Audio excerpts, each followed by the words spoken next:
meters. Very good.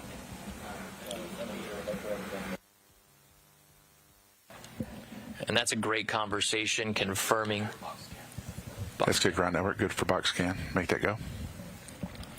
Yeah, that was good confirmation of the process that we were very familiar with, talking about the attitude of the lander, making sure that those antennas are within direct line of sight with Earth stations, ground stations on Earth, excuse me. Mission director at all stations are also updating our pointing vector with our dishes to make sure that they're tuned in on our final landing site. There's a call. We're searching for that communications back to the ground station. This one particularly is in the UK that's tracking us. And it's important to note, Gary, that we have an entire network dedicated to working these communications problems. It's been active this entire mission. And the largest, most powerful dish out of all of them is about a 64-meter dish in Australia. That time to search with that opportunity with the largest, most powerful dish, we're looking at about 12 to 13 hours after our estimated touchdown. So this is a process that we could be looking and searching for the lander's signal for confirmation for quite some time, but we're going to continue to listen in and stand by as our flight controllers are working with the ground station in the United Kingdom to work this issue, work this problem. It's another challenge, very similarly to the challenge solved just to make it this far. Science of life, we have a return signal we're tracking.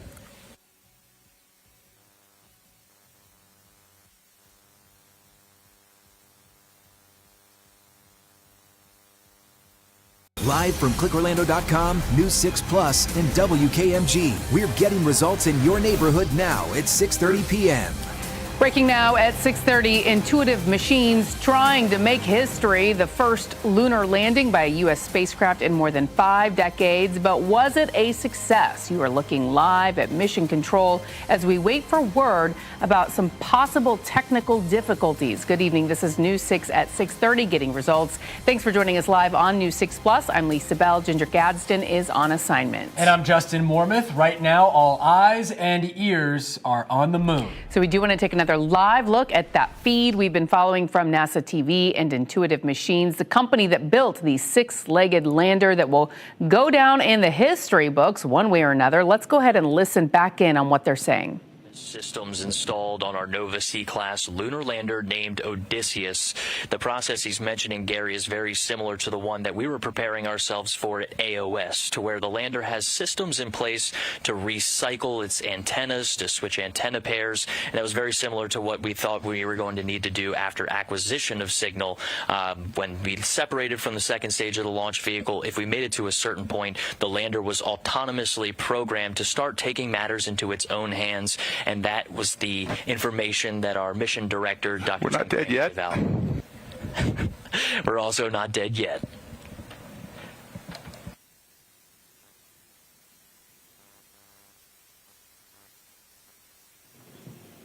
So for the first time, we were hoping to get video and images showing the actual descent to the lunar surface, all thanks to the Eagle Cam. That is a camera system developed with the help of 24 students from Embry-Riddle Aeronautical University. News 6's Treasure Roberts has been at Embry-Riddle all afternoon, where students have been watching this and hoping for the best.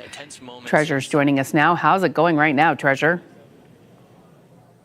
You know, at one point it was super quiet in here where you can almost hear a pin drop. Everybody is focusing on the feed right now. You can see these 2 big screens behind me. And I also want you to take a look at how big this crowd is over here. I mean, they are all anticipating what's going to happen next. Right now, they did say that the lander should have landed around 6:24, but they're waiting for communication so that they can confirm that. I do want to let you all know students had a big part in this project. More than 20 of them, about 26, worked on a project called the Eagle Cam, which is a camera. It's half the size of a loaf of bread, and it's attached to the lander.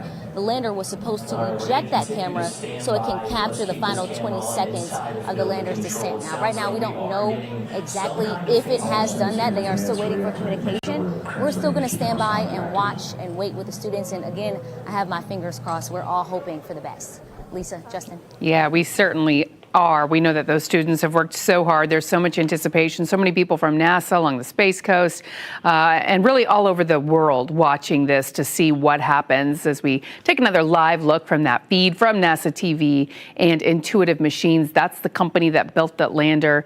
Again, hoping to go down in the history books this afternoon. And it is not easy getting to the moon, Justin. Apparently not, no. And they were saying that they expected some communication issues. I don't know if they expected communication issues to last this long, because it seems like some uneasy folks in that room in mission control. Albeit, I mean, we're talking about something that hasn't happened, at least for Americans, in some 50 years. So it is difficult, and we know that. But we are hoping for a successful outcome. This is a huge moment for Intuitive Machines and what they have going on. Let's see what they have to say. And dial in the pointing for our dishes.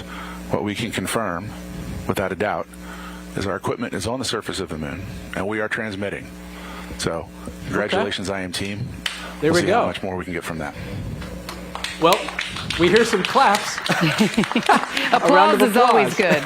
we like to, yeah. I mean, we're not in the thick of it, Lisa. So we base our reaction off of their reaction. So they know that it's on the moon. They just don't have a communication, is what it seems. But it is transmitting. So somehow they're getting some type of information from the lunar lander. So hopefully, you know, that's good news. And hopefully that Eagle Cam is going to be working. Oh, we see some more reactions, more positive reaction. Welcome to the moon.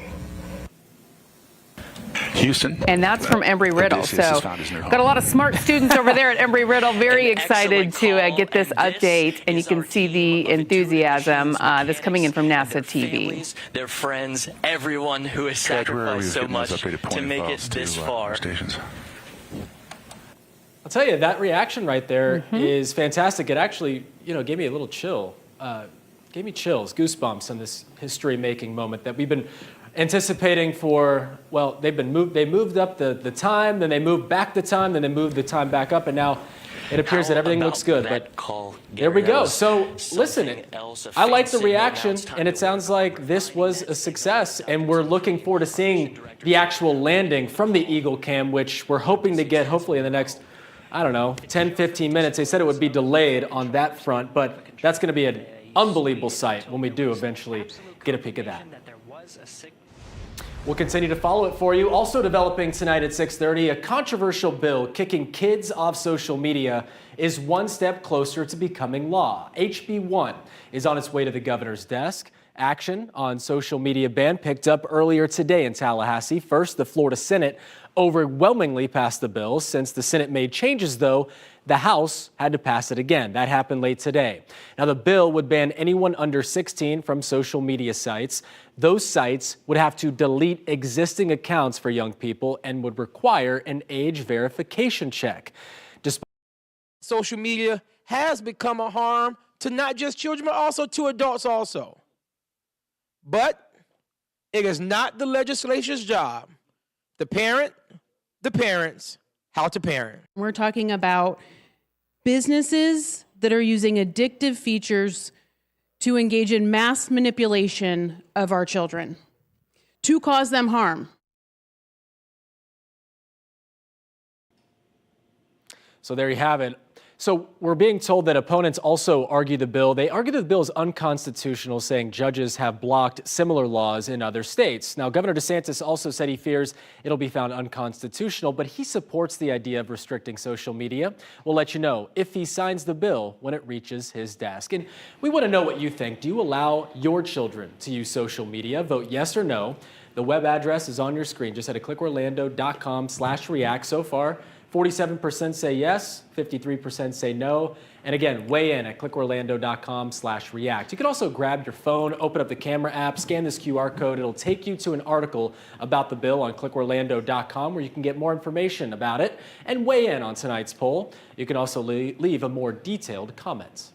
Well, you might be shopping in the dark in Seminole County tonight if Seminole Town Center Mall allowed you in. The big anchor stores like Dillard's and JCPenney's are still open, but most of the mall is actually closed due to a power outage. We reached out to FPL.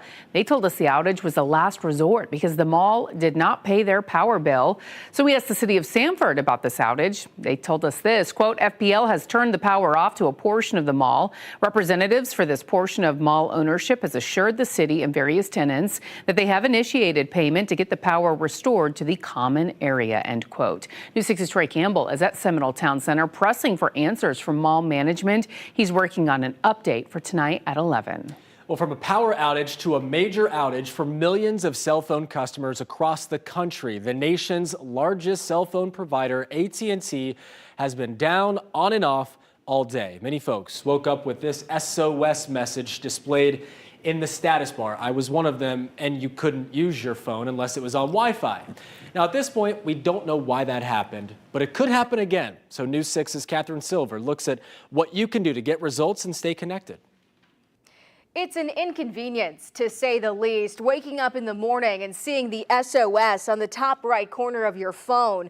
You know what this means. You're stuck without cell service. If you weren't one of the people impacted by this outage, you probably went about your day just fine. And if you were, maybe Wi-Fi filled in some of the gaps for you. Either way, there's a variety of reasons why an outage can happen. And in case of emergency, you should know what your options are. So right here on AT&T's website, they suggest customers experiencing a wireless service interruption use Wi-Fi calling until service is restored. So here's the directions straight from Apple, and here's what it looks like on your iPhone. Go to Settings and click Cellular. You'll see Wi-Fi calling. From there, switch it on and make sure you enable it. You may have to enter or confirm your address for emergency services. It's similar for Androids, and there's instructions online as well. You'll open the phone app, tap on Settings, then Calls and Wi-Fi calling. Once that's done, you should be able to make and receive calls as usual. And as long as you stay connected to the Wi-Fi, it should work for you. Catherine Silver, Getting Results, News 6. Tonight, with shelters overwhelmed and animal abuse cases already stacking up in courts, two of Central Florida's top prosecutors are joining forces to tackle crimes against animals. News 6's Brian Didlake asks how this new partnership can get results and end animal cruelty. It's a force multiplier. So we have 5 counties, they have 2 counties. That's now 7 counties with prosecutors, investigators, and law enforcement agencies that are going to work together. State attorneys Bill Gladson and Andrew Bain, representing the 5th and 9th judicial circuits, revealed that they are combining forces to tackle animal cruelty. It runs alongside Lake County, so it made perfect sense that our 2 circuits, which are near each other, could work together to help combat animal cruelty. In a statement, State Attorney Andrew Bain said this new partnership will allow us to expand our access to more resources and specialized knowledge to help us build even stronger animal cruelty cases, which are often complex. Gladson says you can look just at Marion County's now packed animal shelter to see why this task force is crucial. This is Theo here. As you can see, he's in pretty rough shape, but he's actually improved significantly. Justin McClure, a compliance investigator with Marion County Animal Services, showing one of the 56 dogs the county rescued earlier this month. What conditions was he living in? So the home was completely deplorable. There was urine, feces all over the home. The animals were basically living in crates the majority of the time. The crates had soiled blankets, beds. McClure says as the task force expands and grows, he's calling on more volunteers and people to adopt after saying shelters like this are at capacity. As of right now, we are at a critical capacity in regards to our ability to care for these animals. And I actually have staff that are on cases right now that could result in more animals coming in the shelters. For State Attorney Gladson, he says going forward, he hopes this partnership brings a voice to the voiceless, even if covered in fur. We're going to be the voice for them where they can't, of course, be the voice for themselves. Brian Didlake, Getting Results, News 6. Today marks 1 year since a deadly day-long crime spree stunned Central Florida. 3 lives lost, families forever changed, and an Orange County community shaken. On February 22nd, 2023, deputies say Keith Moses first shot 38-year-old Natasha Augustin in a car on Hialeah Street in the Pine Hills neighborhood. They say Moses returned hours later, killing 9-year-old Tiana Major and injuring her mother inside of a home. He's also accused of shooting and killing Spectrum News reporter Dylan Lyons and injuring his photographer who were covering the original crime. The families are all still, they'll never get over it. Natasha, by every indicator, was just a beautiful person. Little Tiana, we mourn a 9-year-old who was just, the light of the family's life and by everybody who knew her. And then, of course, we have Dylan, who's one of you all, and the family is just grief-stricken, continues to be, as they all are. So it's just a day of reflection, a day of appreciation of what we have, but also to really mourn the loss of the needless, senseless deaths of these 3 individuals by every indication, just beautiful, innocent people. Last month, Moses was found competent to stand trial. That's scheduled to start in June. Prosecutors are seeking the death penalty. A popular beach that does not have lifeguards all year is asking for your help to get results. Volunteers are needed to patrol the beach in an area where 7 people drowned last year. We first told you about the new program last night at 11. Now at 6:30, News 6's James Sparvero hits the beach with the Melbourne Beach Fire Chief to see how this would work. So Chief Gavin Brown is giving me a ride here at the UTV on Melbourne Beach. Chief, this is part of your job description. This is part of what makes you a living. But this new initiative calls for people to volunteer to ride a vehicle like this. Tell us what the Beach Ambassador program will be. Correct. So we proposed last night to the Melbourne Beach Town Council a program where volunteers from the community could come out, take a training certification program where they would be educated on beach safety, rip current awareness, ocean conditions, and then they would be able to come out as a volunteer ambassador to the town and help educate beachgoers that might not be familiar with our beaches on the hazards that we face here on the Space Coast. So I quickly met Mike here, who told me he would like to volunteer. Why does it sound like a good idea to you, sir? Why would you like to help? Just do my part. I enjoy driving those type of vehicles. In the last year, maybe you've heard about the dangers, rip currents, drownings in Brevard County. It's been in the news a lot. Is that something that you think about when you come to the beach? I'm concerned when I see little kids close to it and everything else. Just kind of keep an eye on them. I guess it's a parenting thing. You feel like a guardian in this situation, like you could do something to make a difference, get results possibly. I would jump up and do it for my family or anybody else, stranger, just the way I was brought up. Okay, Chief, it wasn't hard to find your first volunteer. How's it feel that people are encouraged to join in? It feels good. I think that if we can get enough people from the community to come and volunteer and have civic pride, then we could save lives. And that's what this program is ultimately about. All right, very good. And if you would like to volunteer, we're going to post the right information on how you can connect with the town and the chief on clickorlando.com. In Melbourne Beach, Brevard County, I'm James Sparvero, Getting Results News 6. Another Florida beach is one of the top stories trending tonight on clickorlando.com, and it was just named one of the top 10 best beaches in the world. And it was the only Florida beach to make the cut in TripAdvisor's new 2024 ranking. So grab the sunscreen, pack some snacks for the car, because it'll take you about 3.5 hours to drive there from downtown Orlando. Siesta Beach is in Sarasota County, right on the Gulf of Mexico on Siesta Key, a little south of Sarasota Beach. If you've been there, this is not shocking to see it come in the top 10 in the world. The county has a live webcam. You can get a peek anytime you want of that paradise.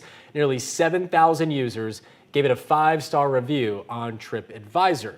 And that's enough to land Siesta Beach the number 9 spot in the world. The top-rated beach in the U.S. is in Maui, Ka'anapali Beach, landing the number 4 spot worldwide. According to TripAdvisor, the best beach in the world is in Portugal. There's the name on your screen. Not going to say that for you. You going to try that one, Lisa? No, you're okay. Good. Yeah. The other top trending stories right now, a lot of you are interested in Orlando's plans for an urban oasis under I-4. We showed you the concept art for the canopy last night. The city says the $30 million park will break ground next year. Tonight's most attention-grabbing headline, though, have you seen the Rat Man, unsolved mystery of UCF's vigilante superhero? Back in 2018, a guy in a rat suit was seen prowling the campus. Sometimes Rat Man was handing out water bottles or picking up trash. In one video that went viral, he is seen beating up a would-be bike thief. So who was that masked rat? We still do not know. The guy who invented Ratman is sharing his story. You can read why he started this stunt on the homepage of clickorlando.com. Ratman. Who knew? That's unbelievable. Well, tonight, Tallahassee is taking action thanks in part to a News 6 investigation. Eric Sandoval revealed the batteries and everything from your cell phone to electric cars can overheat, catch fire, even explode. Up next, Eric is in Tallahassee with the outcome of 2 big votes, how they could get safety results. Tom. I do not remember Ratman. Me either. Was that big at the time and I just missed it? Apparently. I think I remember that. We should have made that huge. All right, by midnight, we're down to 55 degrees, and tomorrow we're going right back to the upper 70s, and then big changes. I'll be back to pinpoint the cold front that's going to change it all straight ahead. You're watching News 6 at 6:30 live on News 6 Plus. We're getting results in Titusville, Lady Lake, and all of Central Florida. We'll be right back. Brought to you by your local Toyota dealers. Toyota, let's go places.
Now at 6:30 tonight, Tallahassee takes action, hoping to get results in light of a News 6 investigation. For months, we've told you how batteries that power almost all of your electronic devices, from cell phones to tools to cars, can overheat, catching fire, even explode, and there are no statewide safety rules on how to handle them. That's right. So today, lawmakers debated a bill that would write those rules on storing lithium-ion batteries. And less than an hour ago, that bill cleared 2 crucial committee votes. News 6 investigator Eric Sandoval broke the story. He's in Tallahassee now with what today's vote means for you and your family. This was a big day for efforts to prevent lithium-ion battery fires from happening. We had 2 bills in 2 separate committees pass some really major hurdles. Those bills would create new rules for safely storing these lithium-ion batteries. Just within the last hour, the Senate Committee on Fiscal Policy approved this bill. That moves it onto the Senate floor. A House committee did the same thing earlier this morning. Now, here's how these bills are going to get results. Structure fire, emergency. The bills were introduced after a News 6 investigation last fall. It scares the daylights out of me. That's when State Fire Marshal's Office Director Joanne Rice revealed to us that there are no state codes or standards for safely storing lithium-ion batteries. It is a fire that burns hotter and faster than any fire we've ever seen. And we don't have the tools. We've seen what these batteries are capable of.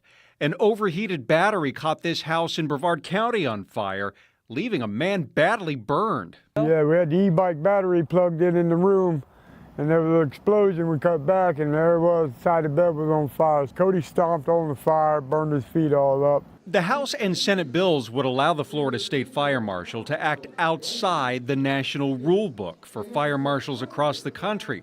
It would allow them to create a safety checklist for storing and charging devices with lithium-ion batteries, making them the final authority. Both these bills now head to the House and the Senate floors for their final vote. After the governor signs it, it will be up to the state fire marshal to basically craft what these rules are going to look like. They say that could take months more, but we will be watching. We're outside the state capitol here in Tallahassee. Eric Sandoval, Getting Results, News 6. Well, it is a big moment for Blue Origin as we build the future of space. Right now, for the first time, stacked upright on the pad at the Cape, you can see the first New Glenn rocket.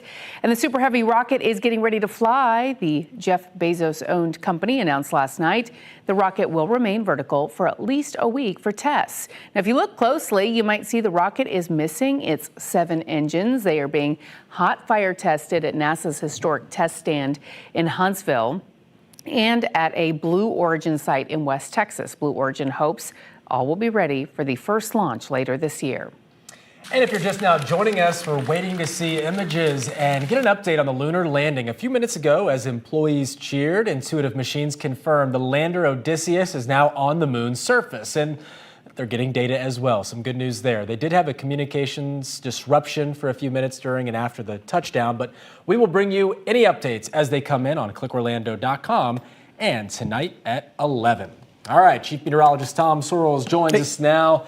Another beautiful day, but we do have some changes to talk about. We do. We got a big cold front coming, but it's not going to be a weekend record.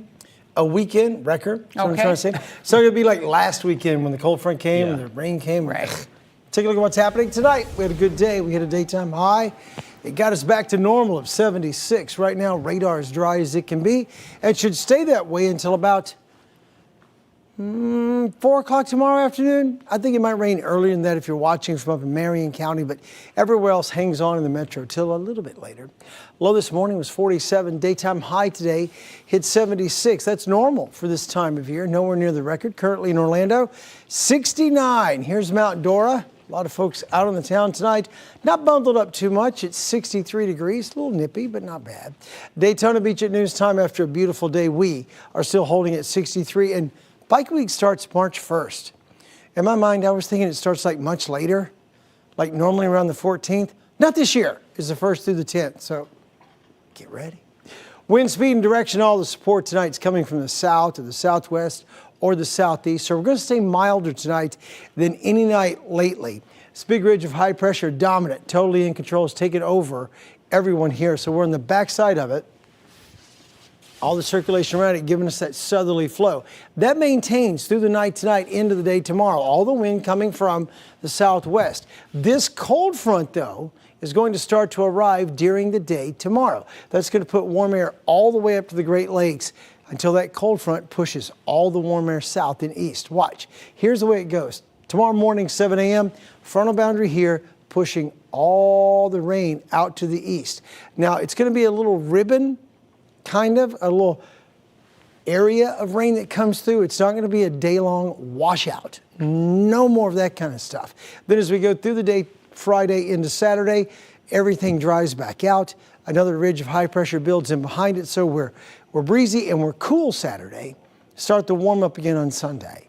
Lows tonight not nearly as cold as we were the last 48 hours. 79 in Gainesville, 78 Ocala, 50 in Sanford, 49 in Palm Coast, and right here in Orlando.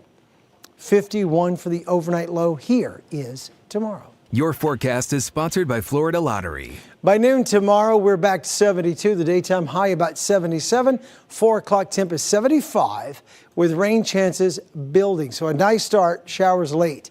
Check out the 7-day forecast. 77 tomorrow, 69 on Saturday, Sunday 68, and Monday 73. By next Wednesday, we hit 81 degrees. Warming up, looking good though, Tom. Thank you, Lisa Bell, joining us tonight here on News 6 at 6:30 because Ginger Gadsden is on a mission. That's right. She is in the Big Apple. She is going on the Drew Barrymore show to show off some of the best of Central Florida. We'll check in with Ginger in just minutes.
Welcome back to News 6 at 6:30. We told you at the top of the show that Ginger was on assignment. Yeah, she went to the Big Apple on a mission to bring the best of Orlando to the whole country. She's appearing on the Drew Barrymore show. Let's check in with Ginger right now. Oh, how embarrassing. You've caught me in my green room. Hi, it's Ginger Gadsden from News 6 at the Drew Barrymore show. And man, they are not holding back. Did you see my name on the door? I hope I get to take that with me. Don't tell them if I do. They've really given us the star treatment when, in fact, it's Drew who is the star. But I can't wait to show you what we're doing here. I wasn't gonna do it. I love it. Oh my God. Oh, please do it. Life is too short not to. I love you too. Oh my God. We're so happy you're here, Ginger. I know. We're so happy you're here. From our affiliate News 6 Orlando is Ginger Gadsden. Hi, Ginger.